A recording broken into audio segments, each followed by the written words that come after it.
Ahora, en los versículos que vamos a leer, vuelve San Lucas a contarnos, a hablarnos de cómo vivía aquella comunidad primera, ¿no?, de Jerusalén. Leamos los versículos 32 y 33. La multitud de los creyentes no tenía sino un solo corazón y una sola alma. Nadie llamaba suyos a sus bienes, sino que todo era en común entre ellos. Los apóstoles daban testimonio con gran poder de la resurrección del Señor Jesús, y gozaban todos de gran simpatía. Bueno, fijemos que, repito, aquí vuelve a describirnos cómo era la vida de aquellos primeros cristianos, que si se acuerdan en el capítulo 2 igualmente nos lo decía.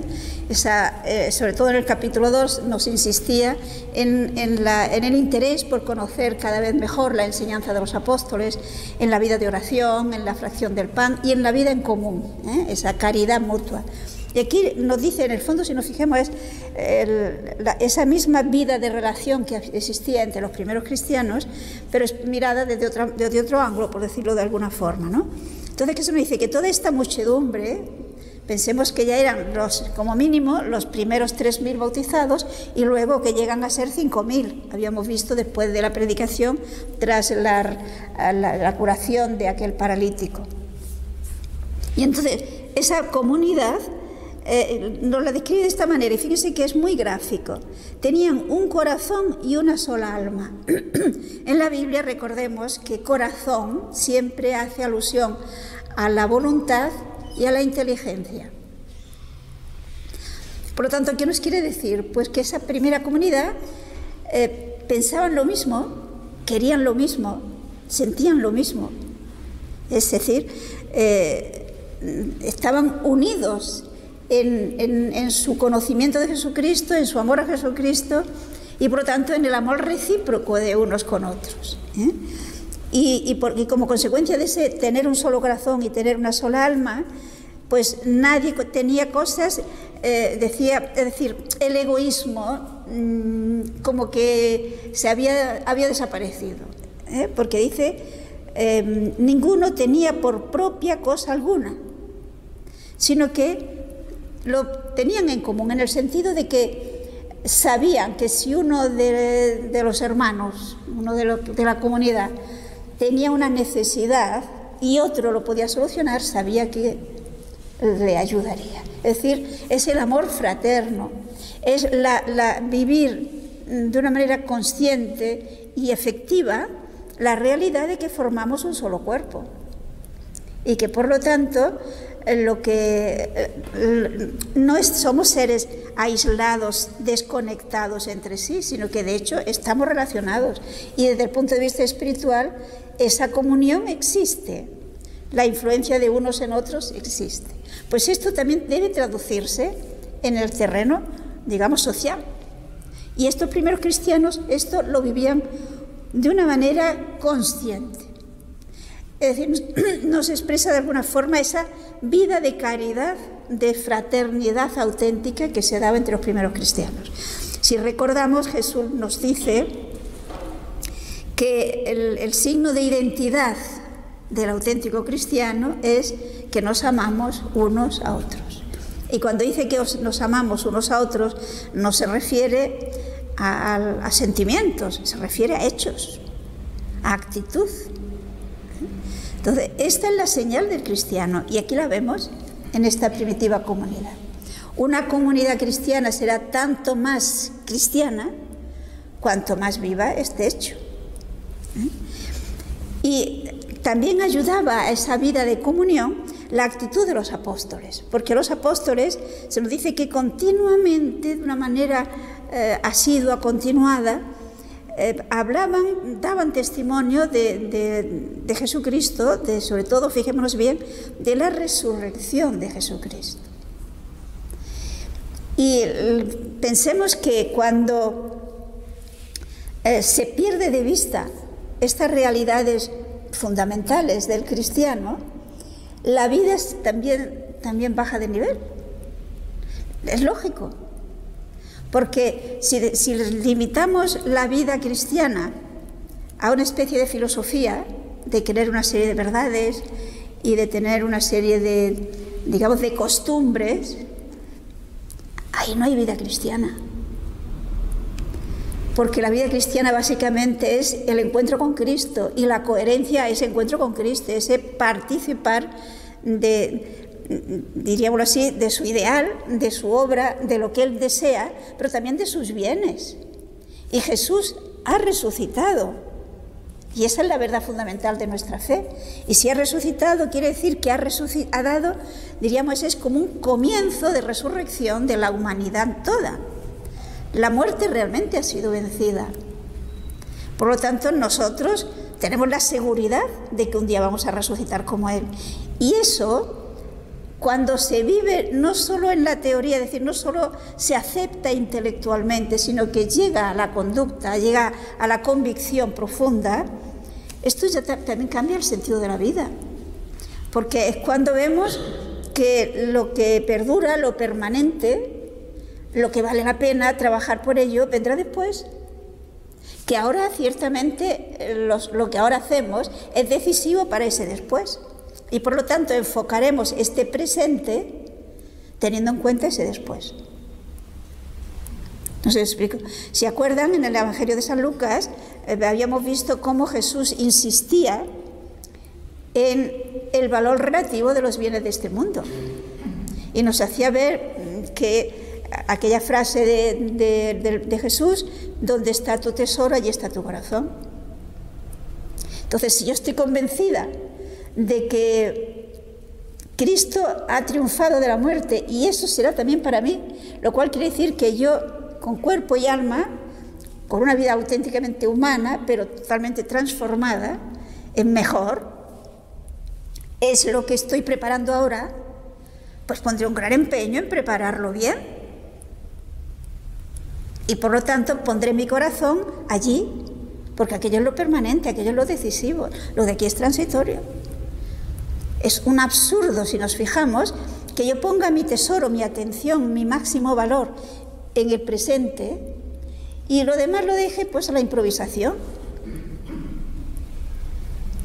No sé si nos fijamos, entonces ¿qué ocurre? Pues que el presente lo vivo de una manera muy light. Porque bueno, aquello que dirá San Pablo en la carta a los Corintios, si no creemos en la resurrección, comamos y bebamos, que mañana moriremos, aprovechemos el hoy, vivamos intensamente el hoy y gocemos lo más que podamos, y mira, mañana Dios dirá. ¿Cuánta gente creyente toma esa actitud? ¿Por qué? Pues porque no cree en esa realidad que los apóstoles predicaban con tanta fuerza y con tanto interés. Y lógicamente esto repercutía en la vida social de aquellos primeros cristianos, porque ellos atestiguaban con gran poder la resurrección del Señor Jesús. En consecuencia de esa vida fraterna, auténtica, pues gozaban de gran favor. ¿Por qué? Pues porque esta comunidad primero recibía dones especiales de Dios que se manifestaban, si recordamos los frutos del Espíritu Santo, pues diríamos que esto es lo que se veía en aquella primera comunidad cristiana y es lo que se ve y se vive en toda comunidad cristiana auténtica, tanto cuanto lo sea. Y evidentemente eso hacía también que los demás vieran con simpatía a los cristianos. Aquello que se decía, mirad cómo se aman. Y eso convencía a muchos. De ahí que habrá continuamente conversiones. Seguimos en capítulo 4, versículos 34 y 35.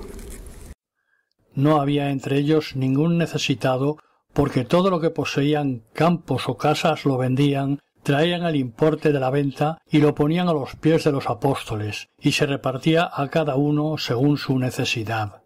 Vale, entonces aquí nos expresa un poco más ampliamente esa vida de comunión, de un solo corazón y una sola alma, de esta primera comunidad. Entre ellos, como consecuencia de todo esto, no había indigentes.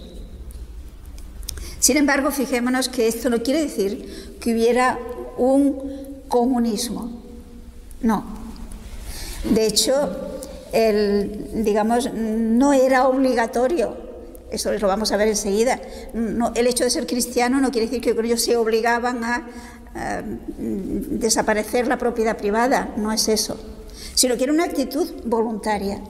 Ciertamente, fijémonos que esto se verá después, y se ve también en las cartas de San Pablo, podemos deducir que posiblemente de esa generosidad de estos primeros cristianos, que los que tenían más medios, pues vendían sus bienes con una gran generosidad y el resultado de esa venta la ponía al servicio de los apóstoles y se repartía entre todos.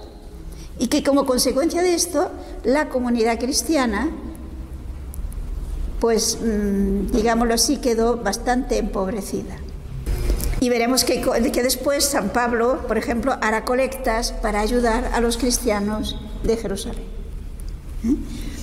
Pero aquí lo que nos interesa es esa conciencia de fraternidad, esa conciencia de que lo que tienen los demás, digamos, si yo lo necesito, el otro me va a ayudar.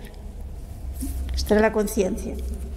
El dinero lo daban a los apóstoles, quienes lo repartían a cada uno según las necesidades. Pero quizá podíamos leer algunos de los textos en los que vemos cómo San Pablo se preocupa recordemos que San Pablo, y esto lo veremos después, se dedicó sobre todo a predicar el Evangelio a los gentiles, o sea, a los no judíos. Y San Pedro le pidió que se acordara de los pobres, o sea, de los pobres de Jerusalén. Podemos ver en la carta a los Gálatas, capítulo 2, los versículos 9 al 10. Y reconociendo la gracia que me había sido concedida, Santiago, Cefas y Juan, que eran considerados como columnas, nos tendieron la mano en señal de comunión a mí y a Bernabé. Nosotros nos iríamos a los gentiles y ellos a los circuncisos. Solo que nosotros debíamos tener presentes a los pobres, cosa que he procurado cumplir con todo esmero. O sea, le pidieron que va a predicar fuera, pero que no se olvide de los pobres de Jerusalén. Porque fijémonos que esta iglesia de Jerusalén es la iglesia madre. De aquí saldrá el Evangelio que llegará a todo el mundo. Pero la iglesia madre es la de Jerusalén. Entonces, digamos que el resto de las comunidades cristianas de todo el mundo, de alguna manera, estamos en deuda con la iglesia madre. Porque gracias a que ellos aceptaron a Cristo, ha llegado a todo el mundo. Por esto le pedía que se acordara de los pobres de Jerusalén. Y fijémonos que eso en el fondo todavía continúa. Sabemos, por ejemplo, que la colecta del Viernes Santo, si no recuerdo mal, es de cara a Tierra Santa, o sea, a los pobres de Jerusalén. Es algo que nunca debiéramos olvidar, la Iglesia Madre. Y por lo tanto, hay un deber para con ellos. Versículos 36 y 37. José, llamado por los apóstoles Bernabé, que significa hijo de la exhortación, levita y originario de Chipre, tenía un campo, lo vendió, trajo el dinero y lo puso a los pies de los apóstoles. O sea, aquí San Lucas nos relata un caso concreto de una persona especialmente generosa, que se trata de Bernabé, que luego se nos va a hablar más de Bernabé. Un cristiano auténtico, generoso. ¿Y qué hace este hombre? Pues una propiedad que tenía, la vendió y el dinero lo llevó a los apóstoles. Podemos pensar que, lógicamente, cuando un cristiano hacía un gesto como este, pues toda la comunidad lo valoraba y mostraría con toda seguridad pues una actitud de gratitud para con él y de afecto. Porque claro, el que vendía su posesión y la ponía al servicio de los apóstoles para los pobres, él quedaba entre los mismos pobres, ¿no? Era uno de los que también igualmente estaban atendidos. Y fijémonos que aun cuando se nos presenta esta preciosidad, por decirlo así, de esta comunidad de Jerusalén, sin embargo, no todos eran perfectos, no todos seguían al mismo nivel. Y a continuación se nos va a hablar de un matrimonio pues que no está a esa altura. Es decir, que es normal, somos seres limitados, somos libres y, por desgracia, el egoísmo cuesta mucho erradicarlo. Y si no vigilamos, pues nos puede traicionar. Y es lo que encontraremos ahora en el capítulo 5. Podemos leer los versículos 1 y 2. Un hombre llamado Ananías, de acuerdo con su mujer Safira, vendió una propiedad y se quedó con una parte del precio, sabiéndolo también su mujer. La otra parte la trajo y la puso a los pies de los apóstoles. De momento vemos lo que hizo. Tenemos un matrimonio que están de acuerdo en una cosa, en vender una propiedad que tenían y darle a los apóstoles una parte del precio, de lo que le habían dado, digamos, por esa compra. Pero dirán que es todo el precio. Es decir, no les van a decir, mira, lo hemos vendido tanto, te damos tanto, pero nos quedamos tanto. No. Sino que, si nos fijamos, en el fondo, este matrimonio lo que quiere es la buena fama, el aplauso de los demás, el escuchar qué buenos son, qué generosos. Y yo no sé si se dan cuenta, pero si leemos atentamente el Evangelio, lo que Jesús más fustiga y con más energía, si se acuerdan, era la hipocresía.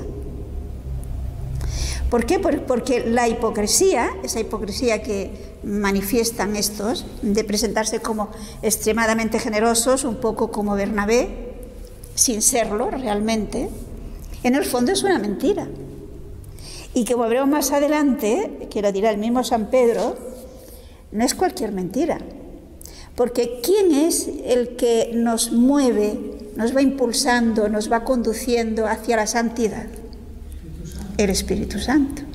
Luego, si yo quiero aparentar una santidad que no tengo, ¿a quién estoy mintiendo? Por consiguiente, fijémonos que la hipocresía realmente es muy seria, es grave. Y a veces cuánta hipocresía encontramos en nosotros mismos, quizás. Y si estas cosas que vamos a ir viendo ahora están escritas porque es una lección muy, muy importante que debemos aprender si queremos ser cristianos. No podemos conformarnos con tener buenas apariencias. Ya somos buenos cristianos.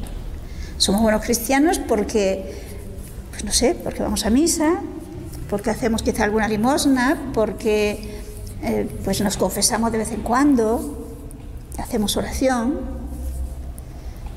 Entonces, ya soy buen cristiano. Pero fijémonos que eso puede ser una apariencia, puede ser una fachada, pueden ser unas simples costumbres. Lo importante es lo que hay en el fondo del corazón, la intención con lo cual se hace, la generosidad de responder a lo que el Espíritu Santo me está pidiendo, a lo que Dios me está mostrando que es lo que tengo que hacer como cristiano. Y por esto, quizás todo esto lo podemos reflexionar mejor viendo cómo se desarrolla la historia de este matrimonio. Leamos los versículos 3 y 4. Pedro le dijo: Ananías, ¿cómo es que Satanás llenó tu corazón para mentir al Espíritu Santo y quedarte con una parte del precio del campo? ¿Es que mientras lo tenías no era tuyo y una vez vendido no podías disponer del precio? ¿Por qué determinaste en tu corazón hacer esto? No has mentido a los hombres, sino a Dios. O sea, fijémonos la luz que Dios da a Pedro para comprender y descubrir lo que ellos querían tapar. Y estas palabras de San Pedro, fijémonos cómo nos indica de una manera muy clara que Ananías y Zafira no estaban obligados a vender el campo, que era suyo. Si lo han vendido es porque han querido. Y una vez vendido, no tenían por qué entregar todo el valor. Seguía siendo suyo. Podían entregar una parte y muy bien, y quedarse con otra. Hasta ahí no había nada malo. ¿Dónde está lo malo? En querer presentarse como una generosidad que no tienen. El querer aparentar lo que no son. Y por consiguiente, ¿qué le dice San Pedro? que esa actitud suya la han tomado porque se han dejado engañar por el diablo. Y a veces no nos gusta hablar del diablo, pero existe. Porque fíjate que nos ha dicho: ¿por qué se ha apoderado Satanás de tu corazón? Fijémonos, corazón es la inteligencia y la voluntad. Por lo tanto, el diablo es el que ha influido en esas ideas y en esa voluntad de hacerlo. Entonces, ¿por qué ha dejado que el diablo entre? ¿Por qué ha dejado que el diablo se apodere de él? Y por lo tanto mienta al Espíritu Santo. Pero yo pienso que estas palabras de San Pedro no deberíamos olvidarlas. Y ser conscientes de que cuando actuamos de una manera hipócrita, estamos dando entrada al diablo. Estamos haciendo caso al diablo. Y estamos mintiendo al Espíritu Santo. A ver, no es palabra mía, lo está diciendo aquí San Pedro. Y es interesante ver, y quizás nos puede sorprender, porque a veces nos hacemos una imagen.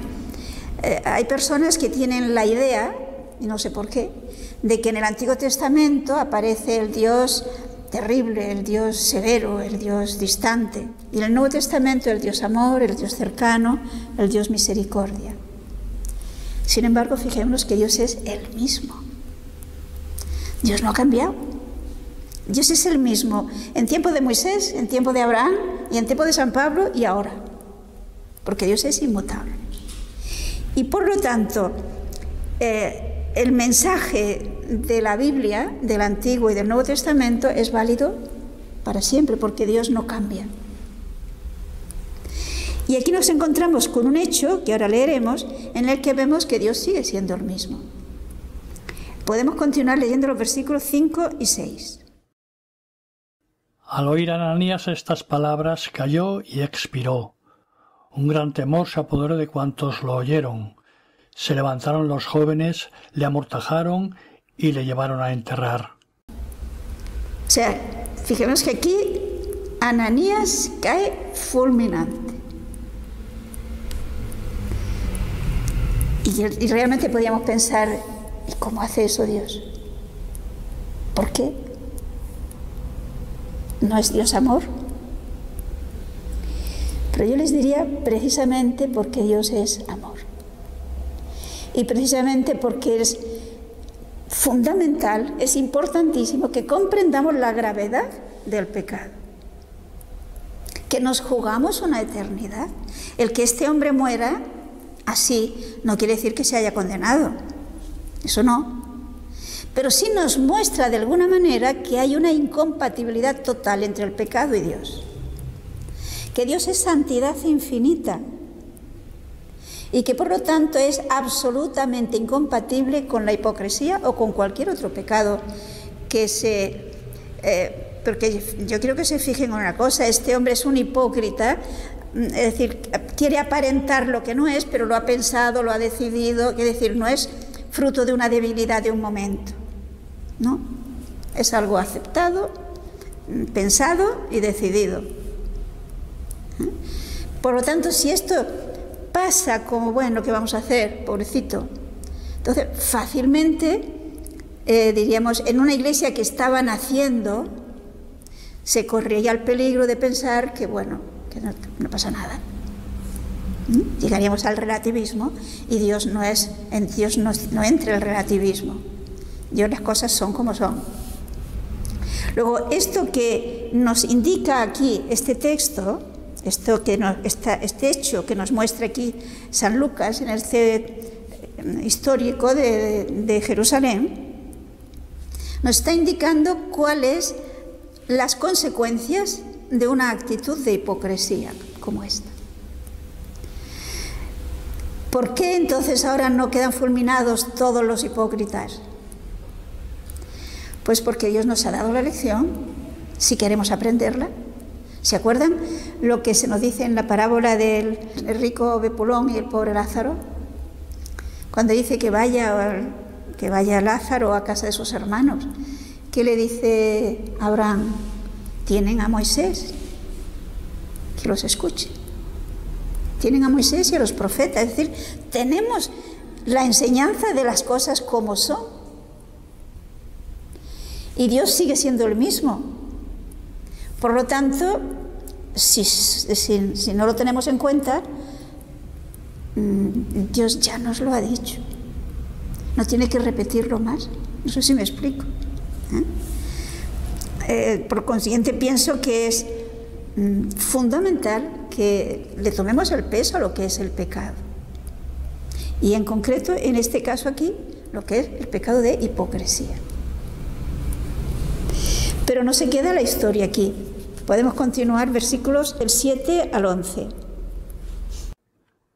Unas 3 horas más tarde entró su mujer, que ignoraba lo que había pasado. Pedro le preguntó: «Dime, ¿habéis vendido en tanto el campo?» Ella respondió: «Sí, en eso». Y Pedro le replicó: «¿Cómo os habéis puesto de acuerdo para poner a prueba al Espíritu del Señor? Mira, aquí en la puerta están los pies de los que han enterrado a tu marido. Ellos te llevarán a ti». Al instante ella cayó a sus pies y expiró. Entrando los jóvenes la hallaron muerta y la llevaron a enterrar junto a su marido. Un gran temor se apoderó de toda la iglesia y de todos cuantos oyeron esto. O sea, como vemos, en el caso de ella está totalmente de acuerdo con él y las consecuencias son las mismas. ¿Qué quiere decir que se apoderó un gran temor de la iglesia? Recordemos que temor no es miedo, es esa actitud reverencial, esa actitud de darse cuenta de que Dios es santidad infinita, que Dios es el trascendente, que no podemos jugar con la santidad cristiana. No podemos, yo diría, amañar la religión. Hemos de tomarla en serio. Y hemos de tomarla en serio, yo diría, con ilusión. Porque quizás podríamos pensar, uy, pero entonces una actitud de miedo ante Dios. No, porque la actitud de Dios es la de un Padre misericordioso que nos tiende la mano, que nos va a perdonar cada vez que le pidamos perdón. Pero ¿qué es lo que nos pide? Coherencia, sinceridad, que fallamos y reconozcamos nuestros fallos, pero que no queramos montarnos o todo un montaje de apariencias de santidad y de perfección y de buenas personas sin realmente querer serlo. Esto es lo grave, lo que aquí se censura de una manera muy seria. Porque es que yo no sé si se dan cuenta, pero el diablo ya ha hecho una gran obra cuando consigue que nos quedamos en la mediocridad. Que seamos mediocres. Mira, vamos tirando. Sí, fallo, pero me levanto otra vez. Y bueno, Dios es tan bueno que... Ese quedarse en la mediocridad, fijémonos ¿qué es lo que ocurre? Pues que perdemos la ilusión y la fuerza del Evangelio. Y si perdemos la ilusión y la fuerza del Evangelio, el Evangelio no se extiende. ¿Por qué los cristianos crecieron tanto entonces? Por esa fuerza, esa coherencia de los cristianos. Por lo tanto, la vida engendra vida. Pero la mediocridad... ¿Se acuerdan que hay en el Apocalipsis aquel texto en el que dice que porque eres mediocre estoy para vomitarte? No eres ni frío ni caliente. La mediocridad realmente es algo que hace un daño impresionante a la Iglesia. Le hace perder energía, le hace perder fuerza, le hace perder belleza, le hace perder vitalidad y le hace perder alegría, le hace perder ilusión. Y entonces se convierte en una filosofía, en una costumbre, en una manera de una cultura, digámoslo así. Pero el Evangelio es mucho más que todo esto. Es mucho más que todo esto. Por lo tanto, este relato está escrito para nuestra enseñanza. San Pablo dirá, todo lo que se ha escrito para nuestra enseñanza. Para que nos lo tomemos en serio, no para que tengamos miedo a Dios. Creo que eso está claro. Porque Dios, ante la humildad y ante la sencillez y ante la sinceridad, es Padre, que perdona, lava y rehace. Ahora, ante la hipocresía, la actitud de Jesús lo vemos en el Evangelio. ¿Por qué? Porque es una actitud de mentir al Espíritu Santo. Y es mentir a Dios, es muy serio.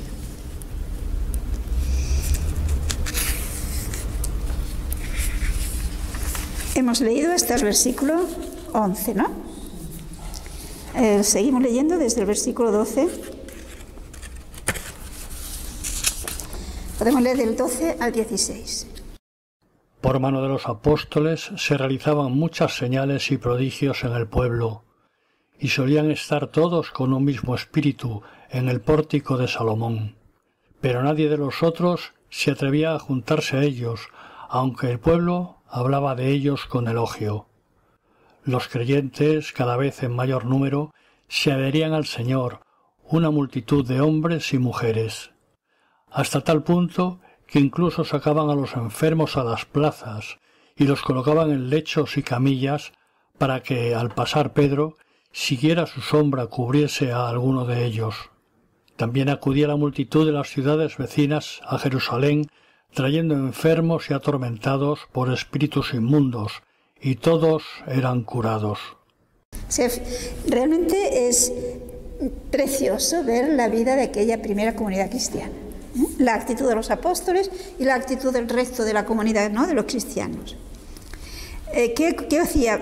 Hacía muchos milagros. Si se acuerdan, el mismo Jesús habló de que se harían milagros.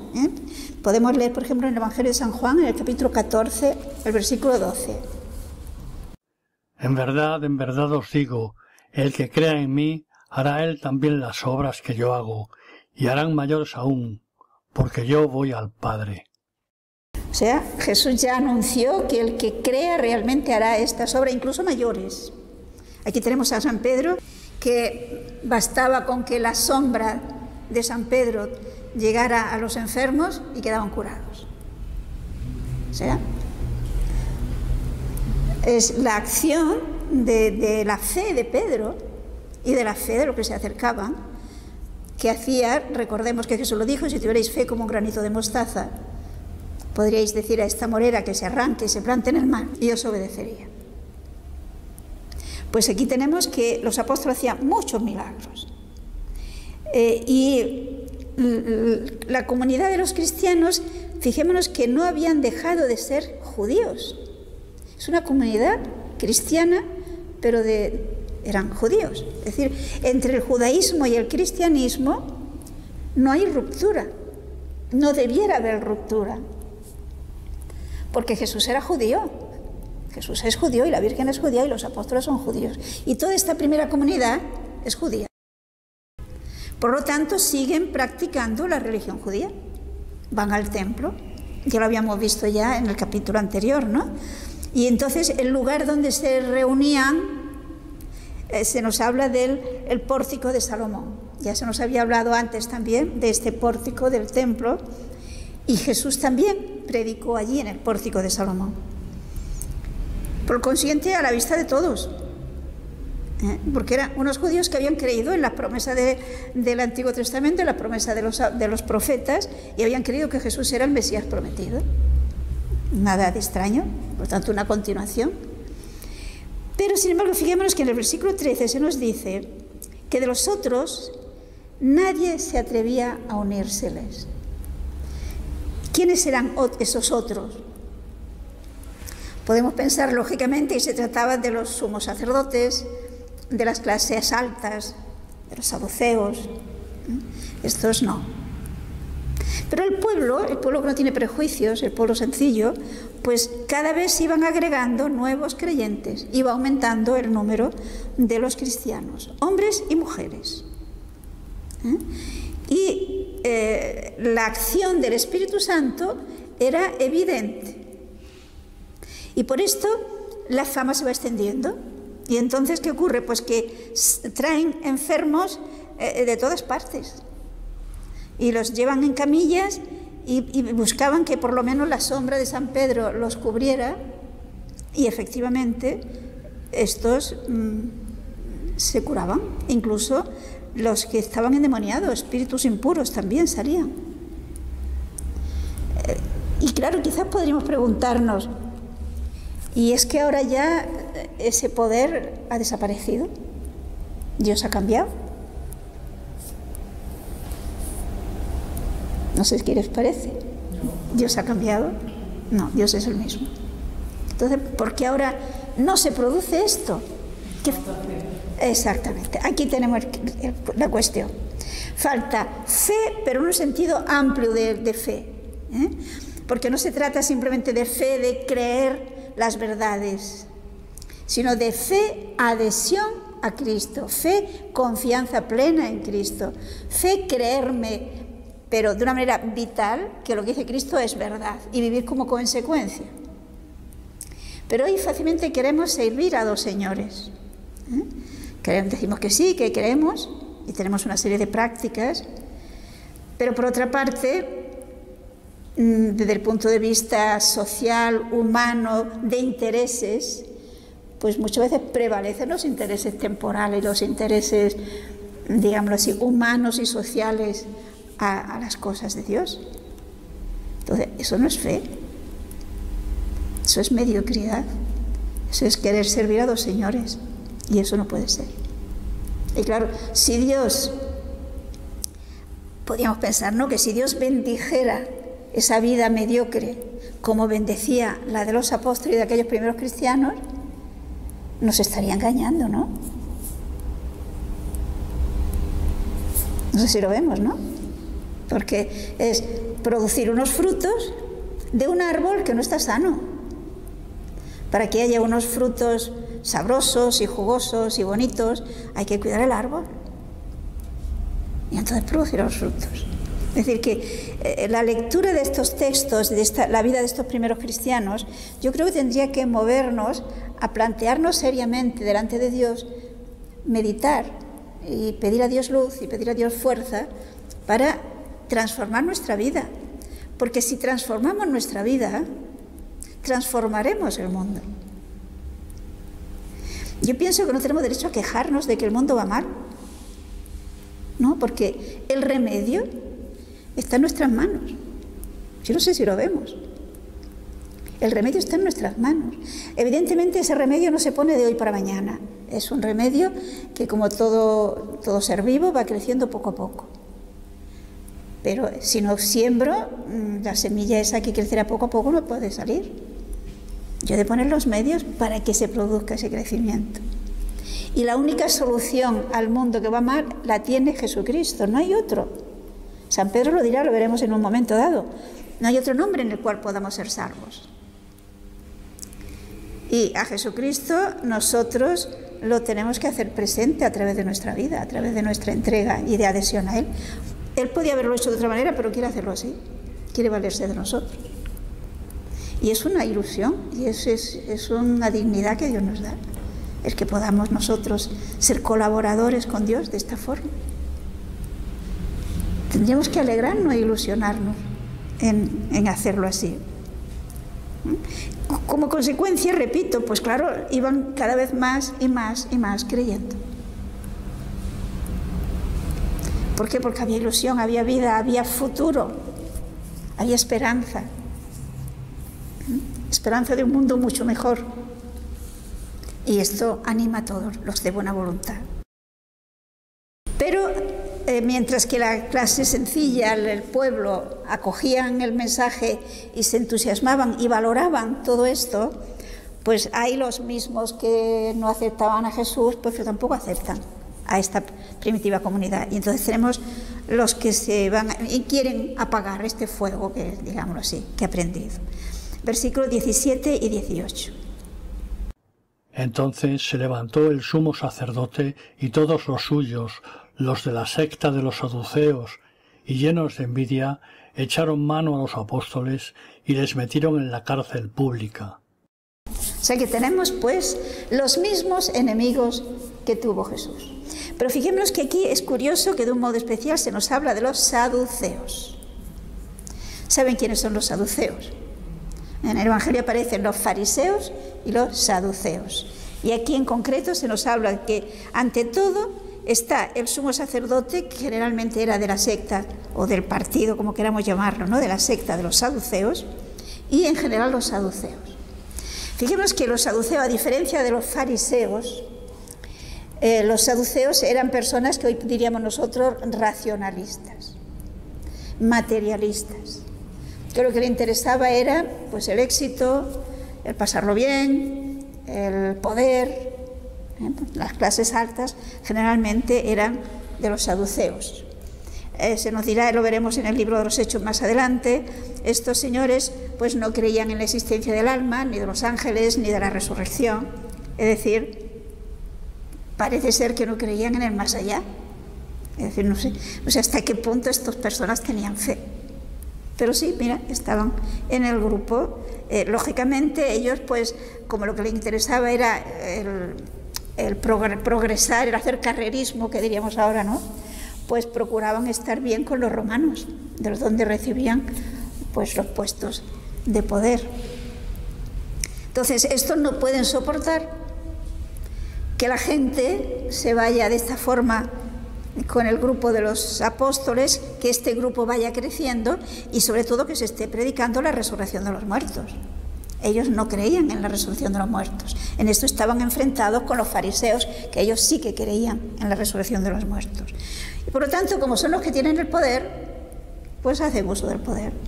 Y sin más razón y sin más argumento, pues cogen a los apóstoles y los meten en la cárcel. No hay proceso ni nada, los cogen y... Los cogen, el texto lo dice muy claro. Echan mano a los apóstoles y los sometieron en la cárcel pública. Luego al día siguiente irán a hacer el proceso. Pero bueno, en realidad fijémonos que con los apóstoles tienen la misma actitud que con Jesús. No hay casos, no hay motivos objetivos para condenarles, pero les molesta su presencia. Están llenos de envidia y por lo tanto digamos que la condena es previa al juicio. Pero sin embargo es interesante ver cómo por encima de todo esto está la providencia de Dios. Y esto también tiene que ayudarnos a tener esa confianza. Si Jesús murió es porque en el proyecto de Dios entraba el permitir que muriera y que por lo tanto luego resucitara. Pero no entra en el proyecto de Dios que a Pedro y a Juan ahora lo mate. Y por lo tanto su empeño será inútil. No conseguirán su objetivo. Es decir, nadie puede contra Dios. San Pablo nos dirá en la carta a los romanos, si Dios está por nosotros, ¿quién contra nosotros? Por lo tanto, podemos fiarnos de Dios. Aquello que dirá San Pablo, sé de quién me he fiado. El miedo tenemos que sacarlo fuera, porque Dios hace que todo sea para bien. Incluso el martirio, Cristo murió y fue para bien, ¿no? Pues Dios hace que todo sea para bien, porque no triunfa el mal, triunfa el bien, triunfa la vida. Bien, veamos pues qué ocurre desde el versículo 19 al 20. Pero el ángel del Señor, por la noche, abrió las puertas de la prisión, les sacó y les dijo: Id, presentaos en el templo y decid al pueblo todo lo referente a esta vida. O sea, fijémonos cómo los caminos de Dios se realizan. Los apóstoles no tienen miedo a las autoridades, no tienen miedo a estos enemigos que son realmente, humanamente hablando, para tenerles miedo, pero se fían de Dios. Y por lo tanto es en el mismo templo donde todo el mundo se lo puede ver que ellos dan testimonio de Jesucristo y de la resurrección de Jesucristo. ¿Los meten en la cárcel? Sí, pero Dios tiene muchas maneras de sacarlo. Y en este caso se nos dice sencillamente que el ángel del Señor abrió por la noche la puerta. Y fijémonos que no les dice que vayan a esconderse porque los van a coger. No, id al templo y allí seguir predicando. Es más, fijémonos que dice: predicad al pueblo estas palabras de vida.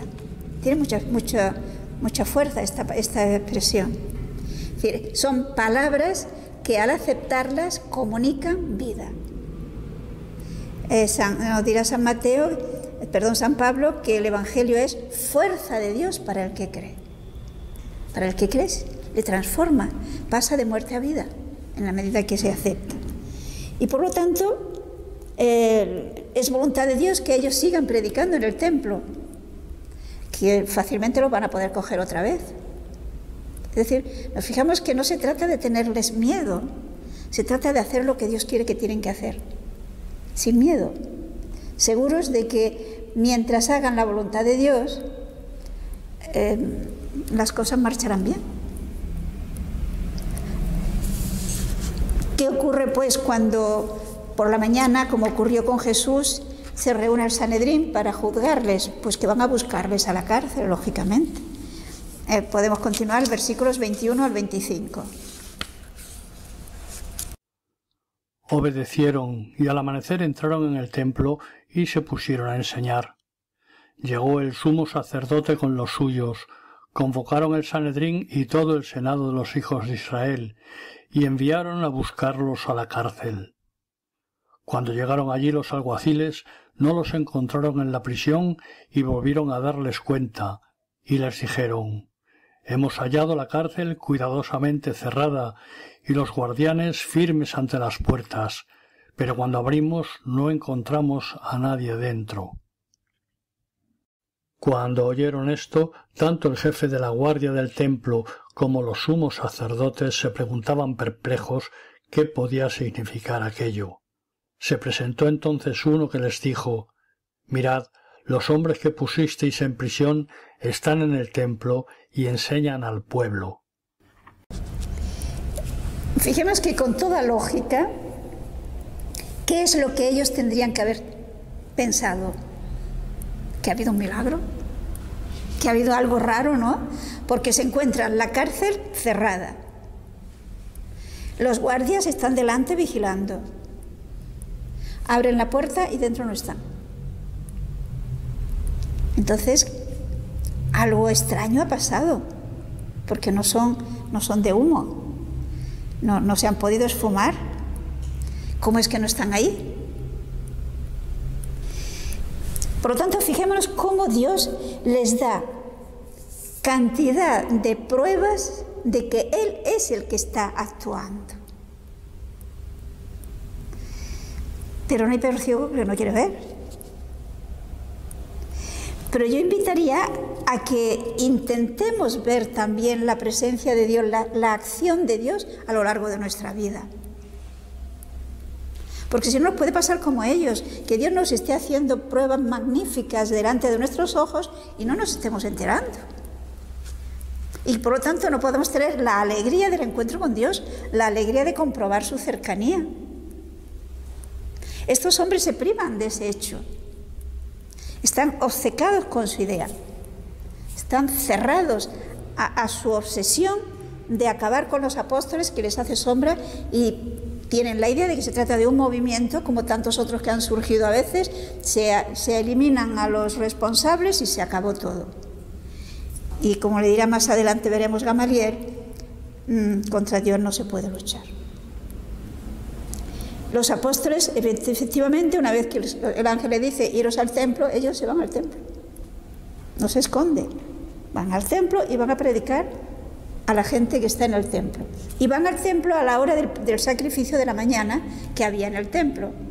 Y a esa misma hora, es decir, a primera hora de la mañana, pues el Sanedrín, todo solemne, se reúne. Y ahí están, nos enumeran todos los miembros del Sanedrín. Los sumos sacerdotes, los escribas y los ancianos, o sea, las autoridades religiosas del pueblo de Israel. Y se encuentran con que toda esta autoridad son testigos de un milagro. Realmente uno piensa, ¿qué más tenía que hacer Dios para que creyeran? ¿Se imaginan cuántos desastres habrían evitado si hubieran creído aquel grupo del Sanedrín? ¿Cuántos desastres habrían evitado al pueblo? Pero ellos siguen cerrados, apegados a sus criterios, apegados a sus ideas y, por lo tanto, incapaces de ver la mano de Dios. Pero yo, sinceramente les digo, yo muchas veces me lo planteo, esos son seres humanos igual que yo. Y yo puedo fallar igual que ellos. Es decir, este hecho yo creo que nos tiene que llevar a pensar, ¿por qué fallaron? ¿Por qué tienen esa actitud tan dura, de tanta incredulidad? ¿Cómo han llegado ahí? Para intentar no llegar yo. No sé si lo ven. Y en el fondo, ¿qué es lo que hay? Un apego a las propias ideas, un apego al propio criterio, un pensar que yo tengo razón, que yo soy la que estoy en la verdad y todos los demás están equivocados. Y entonces esto me va llevando a enorgullecerme cada vez más y a juzgar todos como que yo soy el importante. Y lo que no está de acuerdo conmigo, yo lo rechazo. Y Dios nos pide que tenga esa actitud de apertura. San Pablo nos dirá probarlo todo y quedaros con lo bueno. Hay que tener esa apertura para escuchar, porque Dios me puede hablar a través de muchos medios. Y hay que ser, que diría Isaías, ser barro fácilmente manejable, que Dios puede hacer. ¿Se acuerdan lo que diría Jesucristo de vino nuevo en odres nuevos? Tenemos que dejar que podamos ser flexibles en lo fundamental, ¿no? Por supuesto, en las verdades fundamentales de nuestra fe, ¿no? Pero hay muchas cosas, lo que ellos, cuando llegan a ese estado de obcecación y de apego al propio criterio, se llega incluso a renegar y a negar verdades de fe, para defenderme yo. No sé si nos da tiempo de leer, sí, un poquito, ¿no? Leamos los versículos 25, podemos leer el 25 y el 26. Se presentó entonces uno que les dijo: mirad, los hombres que pusisteis en prisión están en el templo y enseñan al pueblo. Entonces el jefe de la guardia marchó con los alguaciles y les trajo, pero sin violencia, porque tenían miedo de que el pueblo les apedrease. O podemos ver realmente lo que tuvo que ser una terrible sorpresa para este tribunal todo orgulloso de su autoridad, ¿no? Le viene diciendo a uno: mira, los que metiste en la cárcel están predicando. Es decir, no han oído. Claro, siguen en lo suyo, en sus 13, ¿no? De querer juzgarles. Pero ¿cómo los traen a la fuerza? El pueblo se les habría echado encima. Fijémonos que hasta este momento el pueblo sencillo, la multitud, estaban con los apóstoles. Por lo tanto, el Sanedrín están incapacitados, no pueden hacer nada contra ellos porque se pondrían en contra del pueblo, que es lo que ellos no quieren. Por lo tanto, se nos dice que va la policía, diríamos nosotros, ¿no? Y por las buenas los traen. Y lo lógico sería que le preguntara: oye, ¿cómo os habéis escapado, no? ¿Cómo es que no estabais en la cárcel? No, pero eso no se lo dirán. ¿Por qué no se lo dirán? Pues porque no quieren escuchar lo que le van a decir. Es el que no quiere ver. Y si no quiere ver, no buscan la verdad. Bien, creo que nos tenemos que quedar aquí, porque ya el encuentro de los apóstoles con el Sanedrín nos llevaría más tiempo, y pienso que además este punto debiéramos reflexionarlo bien y dedicarle una semana, ¿no? Dedicarle un tiempo a pensar, porque es serio lo que se nos dice aquí, ¿no os parece? Es serio, yo diría, y es muy bonito y es entusiasmante, porque siempre que hay que superar dificultades, esto estimula, ¿no? Una vida todo gris, todo igual. Pero cuando hay que superar dificultades nos hace crecer. Pues vale la pena superar estas dificultades, ¿no os parece? Pues bueno, vamos a dar gracias a Dios.